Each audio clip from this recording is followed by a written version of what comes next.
Well, two things: America's interests, Ariel, and also the merits. I mean, the pictures from these, and it's plural at this point, Palestinian villages which have seen these attacks over the last 2 days by Israeli settlers. Again, we have to emphasize, against people who are uninvolved. These are just civilians living in the villages.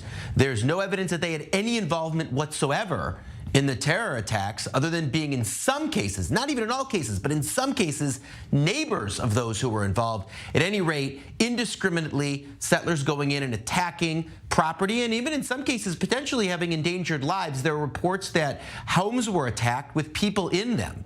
Again, one person was killed. It's not clear exactly what the circumstances were. May not have been by the rioters themselves. But be that all as it may, these are severe instances.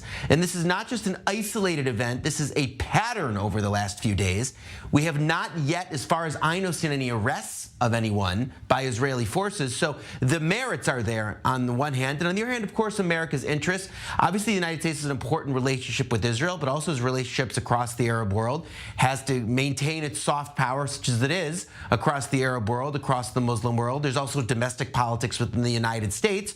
So the U.S. has an interest to draw a hard line when the merits are on its side in the condemnation. It also has interests in advancing the condemnation and in using harsh language. So that, I think, is also, of course, part of what we've seen from the podium at the State Department, and even more so, Ariel, as you mentioned, from statements elsewhere in the U.S. government. I guess we have to follow up with, ultimately, we have seen a bit of a falling out between Israel's government and the administration in the United States. And that is casting a shadow over, well, just how much credibility each side has to the other.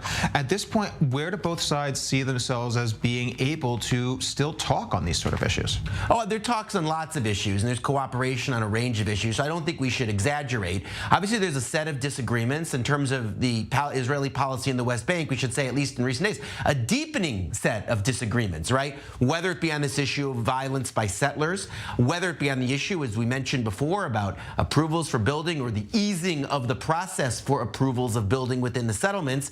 The differences simply have deepened over the last few days. Of course, there is the separate and potentially more serious difference over the Iran nuclear program and how that file should be managed. Then, of course, in the background, still the disagreement over the judicial overhaul, even with the Israeli government having stepped back to such a large degree from that in recent months. That said, of course, there's still a lot of common interests in terms of normalization between Israel and the Arab world, defense cooperation, and the like. So there's still much that there is in common. There has been, Ariel, in recent days, a line of reasoning that says, as the gulf widens between the two governments in terms of Israeli moves in the West Bank, so too would Israel lose legitimacy and U.S. backing were Israel to choose, as apparently has not yet been chosen, some kind of wider military operation in Jenin. I personally don't think so. We've seen the Biden administration in the past, despite differences, support good faith Israeli military operations and defer to Israel's judgment. I think that would be true in this case as well. But that's not to diminish where there are serious differences of opinion and disagreements that could actually sharpen over time.